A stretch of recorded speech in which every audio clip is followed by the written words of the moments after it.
कि ये हुआ,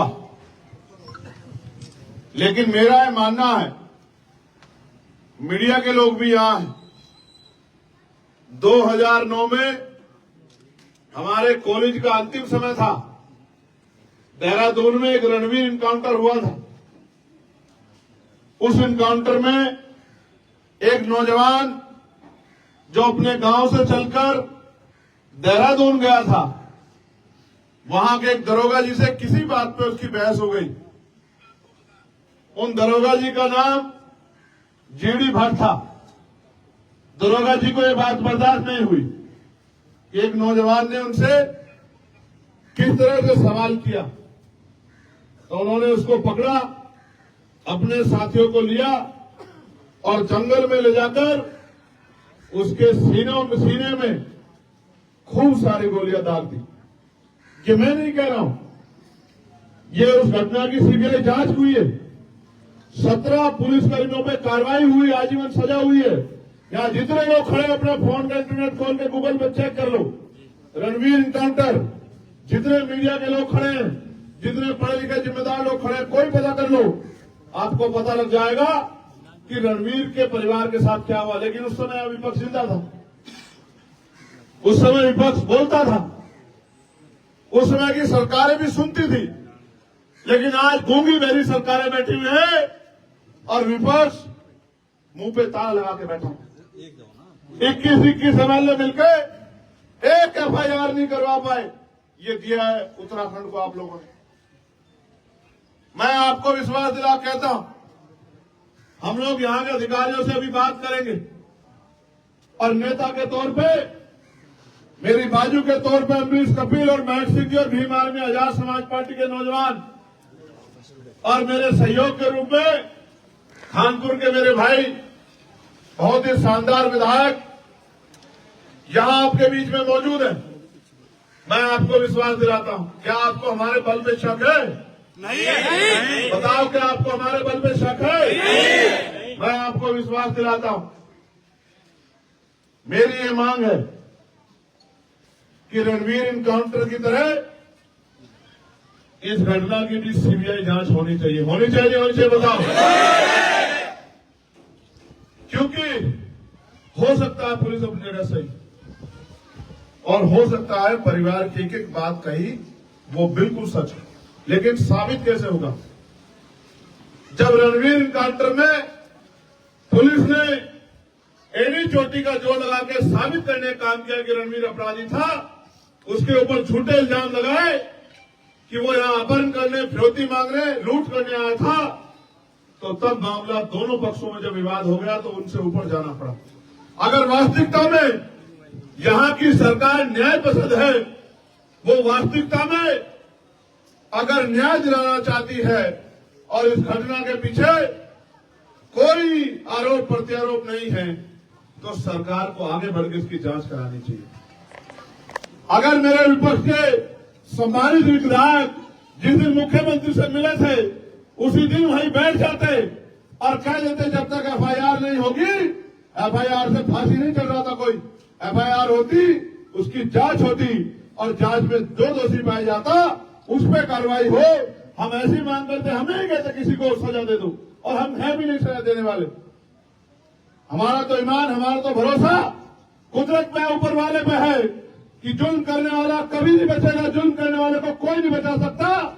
जो सत्ता में बैठे लोग हैं, जिनको लगता है कि वो मालिक है, जिस पुलिस को, जिनकी पीठ थपथपाई जा रही है, ये कहा जा रहा है कि वो पुलिस बहुत अच्छी पुलिस है, सब जानते हैं पुलिस किसकी होती है, पुलिस सरकार की होती है। आज जो सरकार है पुलिस उसकी है, कल अगर हम लोग सरकार में होंगे तो पुलिस हमारी होगी।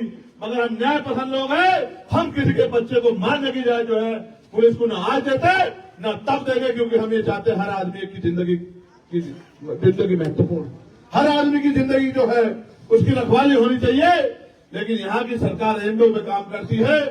वसीम एक इतना सुंदर नौजवान,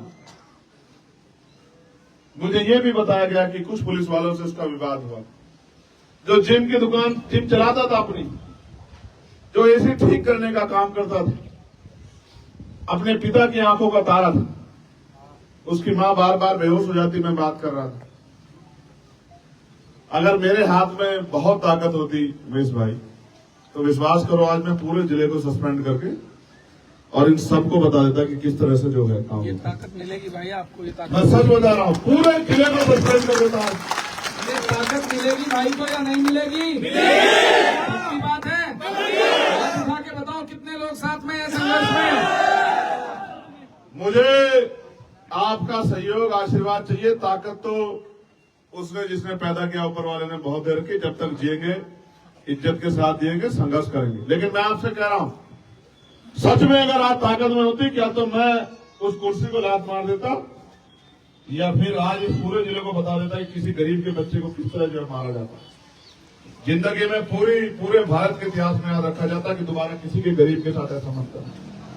लेकिन मैं आज भी आपसे कहना चाहता हूं, मैंने विधायक जी से भी कहा, वो तो खुद से संघर्ष के लिए तैयार है कि जिस समय विधानसभा का सत्र चलेगा वो जोर शोर से इस मामले को उठाएं। और मैं वचन देके कहता हूं आपको कि पार्लियामेंट में सरकार ये ना समझे कि वही मालिक है, पुलिस ये ना समझे कि वही सब कुछ है, एडमिनिस्ट्रेशन ये ना समझे कि अगर वो ताकत में है, कुर्सी बैठे हैं तो उनका कोई कुछ बिगाड़ नहीं सकता। इस देश में न्यायपालिका है, इस देश में हम जैसे लोग हैं, हम जैसे लड़ाका लड़ने वाले संघर्षशील लोग हैं। मैं वचन दे कहता हूं कि पार्लियामेंट में इस मामले को जोर शोर से उठाऊंगा और जहां तक जाना पड़ेगा वसीम भाई को न्याय दिलाने के लिए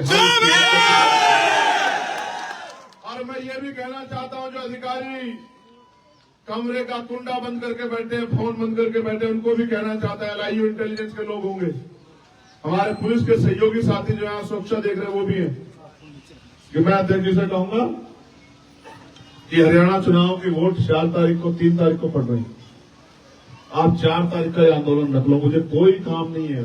मैं वहां भी ताकत इसलिए बनाना चाहता हूं क्योंकि वहां भी हमारे लोगों पे जुल्म हो रहा है।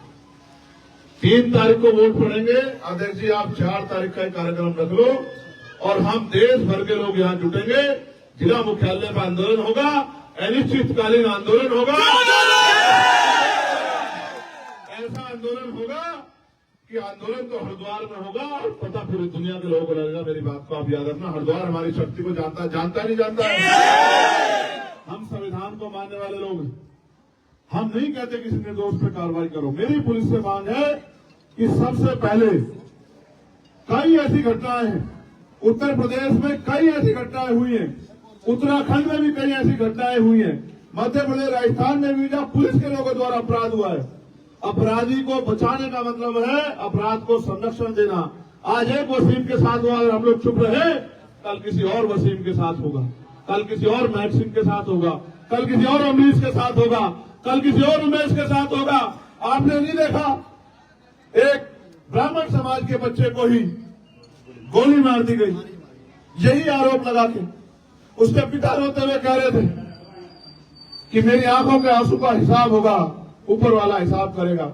मैं ये कहता हूं कि ऊपर वाला भी हिसाब करेगा और नीचे जो हम जैसे लोग हैं वो भी हिसाब के लिए तैयार है। हम भी हिसाब किताब में पीछे नहीं है किसी से। मैं आपको विश्वास दिलाता हूं, माननीय अध्यक्ष जी को सारे काम छोड़ दो, अभी से गांव जाना शुरू करो और 4 तारीख को हम लोग, उमेश भाई आप भी समय निकाल के रखना, आप और हम सब लोग मिलके बताओ चलोगे नहीं चलोगे? बताओ, एक ये ऊपर जो लोग बैठे बताओ चलोगे नहीं चलोगे? ये तुमसे एक और बात कहना चाहता हूं, आज नहीं कहना चाहता था, इन निकम्मे नेताओं के भरोसे मत रहो। ये इनको तुम्हारी मौत पे भी, तुम्हारी लाशों में भी इनके आंख से आंसू नहीं टपकते, मेरी बात को याद रखना। इनका कोई भरोसा नहीं है। एक बार खड़े होकर देखो मेरे साथ, अगर किसी ने किसी गरीब तरह आंख उठा ली तो मेरा गिरवान आके पकड़ लेना। मेरी बात को याद रखना, मेरा नाम चंद्रशेखर आजाद है। मौत एक दिन आएगी, मेरी बात को याद रखना। जब तक जिएंगे ईमान के साथ जिएंगे, इज्जत के साथ जिएंगे, हक हकूक के साथ जिएंगे, मेरी बात को आप याद रखना। यहां खड़े होकर कह रहा हूं, अपने जिले में, अपने घर में 4 तारीख को आना मेरे साथ। अगर ये नहीं बताया आंदोलन किसे कहता है, अनिश्चितकालीन होगा। सरकार अगर गोली चलाएगा तो मैं तो हमारे सीने पर चलाना तुम गोली चलाने की बात, तुम हमारे लोगों को मारोगे और अब चुप होकर बैठ जाएंगे? नहीं बैठेंगे। हमारा सीना रहेगा, आगे चलाना गोली। हम देखेंगे तुम्हारे कितना पीतल है तुम्हारी बंदूकों में। नहीं करते गोलियों से, मौत एक दिन आएगी, चेहरे भी देखेंगे तुम्हारी। लेकिन तुम्हें कह रहा हूं खड़े हो जाओ। तुम्हारी चुप्पी एक दिन इस अन्याय को इतना मजबूत कर देगी कि तुम्हें सालों से डर लगने लग जाएगा। मेरी बात को याद रखना। ये मुल्क हमारा है। अभी वक्त पे आप लोगों ने देखा क्या हालात बने हुए। मैं आपको विश्वास दिलाता हूं, आप अपनी लड़ाई लड़ेंगे, लेकिन सरकार की मंशा में मुझे शक है, क्योंकि सरकार ने हमेशा मजलूमों को, कमजोरों को उनके कानून बना के उनको डराने का, उनको कमजोर करने का काम किया है। मैं आपको विश्वास दिला कहता हूं कि वक्त पे भी अगर सरकार इस नियत से काम करेगी कि मुसलमानों की जमीनों को लूट ले, उनके अधिकारों को लूट ले, उनकी संपत्ति को लूट ले, तो मैं विश्वास दिला कहता हूं पार्लियामेंट में भी आप पता करा लेना। एडी चोटी का जोड़ लगा के हमने विरोध किया था जितने वक्त पे ये बिल लेके आई थी। और हम विरोध ऐसे नहीं करते हैं, आप पढ़े लिखे लोग हैं, हम हमें नहीं करते विरोध, हमें जवाब देना है जनता के बीच जाके। मैं आपको विश्वास दिलाता हूं जब वक्त का मामला हो, और फिर कह रहा हूं हम इंसान हैं, ना जाति ना धर्म। अगर किसी के साथ भी अन्याय होगा तो हम लोग चुप नहीं रहेंगे, बिल्कुल नहीं चुप रहेंगे।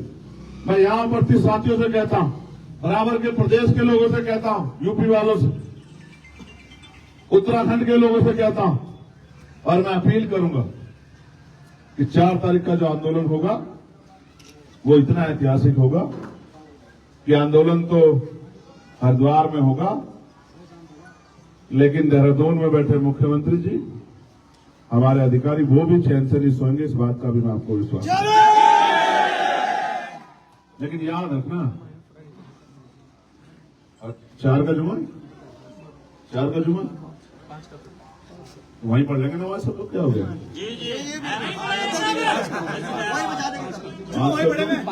पाँच तारीख तय कर लो।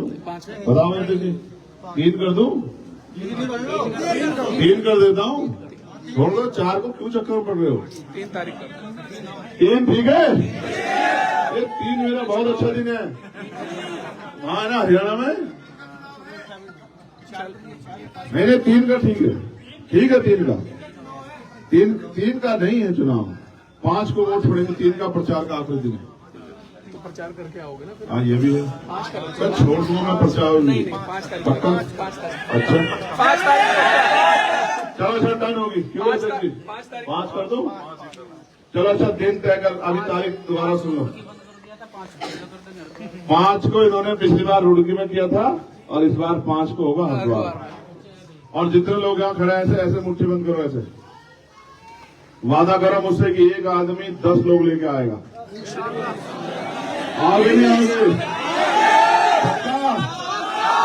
सोच लो, जेल जाना पड़ सकता है, लाठियां खानी पड़ सकती है। सोच लो। इस हौसले के आगे तो पहाड़ झुक जाएगा मेरे बहादुर साथियों। अभी हौसले की वो कहते हैं ना कि संघर्षों के साय में घनघोर जवानी पलती है, और इतिहास उधर झुक जाता है जिस और जवानी चलती है। ये जवानी और बड़ों का अनुभव 5 तारीख को इनकलाब लिखा, नोट कर लो डायरियों में। क्या तारीख? दिन है शनिवार, और संडे की छुट्टी बनेगी भाई। रोटी का भी व्यवस्था करके चलना। आंदोलन एक दिन का नहीं होगा, आंदोलन तब तो होगा जब तक हमारी मांगे पूरी नहीं होगी। फिर कह रहा हूं, दोबारा सुनो, अनिश्चितकाल, अनिश्चितकालीन। मैं नहीं जाऊंगा छोड़ के, नहीं जाऊंगा। मेरी लाश तो वहां से जाएगी, मैं वहां से जेल तो जाऊंगा, लेकिन आंदोलन छोड़ के नहीं जाऊंगा। आप लोगों को वचन देख कह रहा हूं। लेकिन आप भी तय करके आना, आप भी तय करके आना कि आप चैन से नहीं बैठोगे, आप भी रोटी की व्यवस्था करके आना। ऐसा ना हो कि भूखे रखते हो सब लोगों को, ऐसा तो नहीं करोगे। तो बाकी झूठी FIR भी हुई है। मांग सिर्फ यही नहीं है, मांग ये भी है कि वो झूठी FIR भी खत्म की जाए। होनी चाहिए, होनी चाहिए। वो जो मैं जानता हूँ डराने के लिए की जाती है, पुलिस सोचती है डर जाएंगे, डर जाएंगे। कब तक डरते रहेंगे बताओ? कब तक डरते रहेंगे? डर रहे हैं तो भी मर रहे हैं। उत्तराखंड में तो अजीब सा माहौल बना दिया है। कोई कहता है खाली करो, खाली करो, भगाओ, नीचे बढ़ाओ, ऊपर बढ़ाओ। हाँ। देखो पहले ये महाराष्ट्र में होता था, भगाओ भगाओ भगाओ, मारो पीटो। अब ये उत्तराखंड में ये प्रैक्टिकल हो रहा है। भगाओ, यहां से भगाओ, उत्तरकाशी से भगाओ, यहां से भगाओ, चमोली से भगाओ, है भगाओ भगाओ भगाओ भगाओ। कहां भागेंगे भाई? अपना मुल्क छोड़ के कहाँ जाएंगे? कहीं नहीं भागेंगे। मरना है तो अपने मुल्क में मरेंगे, डर कर नहीं लड़कर मरेंगे। अगर मरना ही है तो शहादत देनी तो देंगे। हमारे बड़ों ने दिए ना आजादी के लिए, दिया नहीं दिए? इंडिया गेट जाके देखो ना, देखो 52,000 लोगों के नाम मिलेगा नहीं मिलेंगे, जाके देखो तो सही। हम नहीं जाएंगे अपने मुल्क को छोड़ के। हम सदियों से सहते हैं, सहेंगे, लड़ेंगे, हक की आवाज उठाएंगे।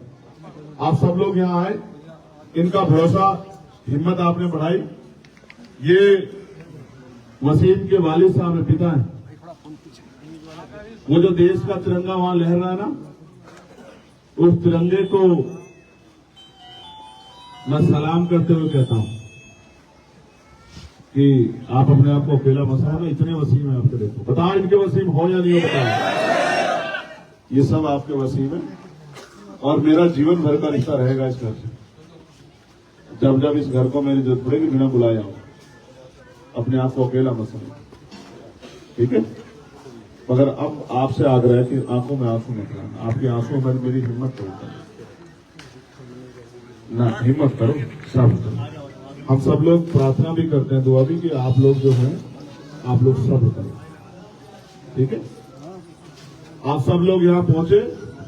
यहाँ तो मेरी लोकसभा के लोग भी चले आए, मैं विधायक जी को बता रहा था। अभी उधर सरदार साहब को, जावेद साहब को मैंने देखा, उधर ये खड़े थे, इरफान भाई और सब लोग। और भाई यहाँ तक आगे मैं तो देख रहा था कि ये इनका मेरे बगैर जी नहीं लगता।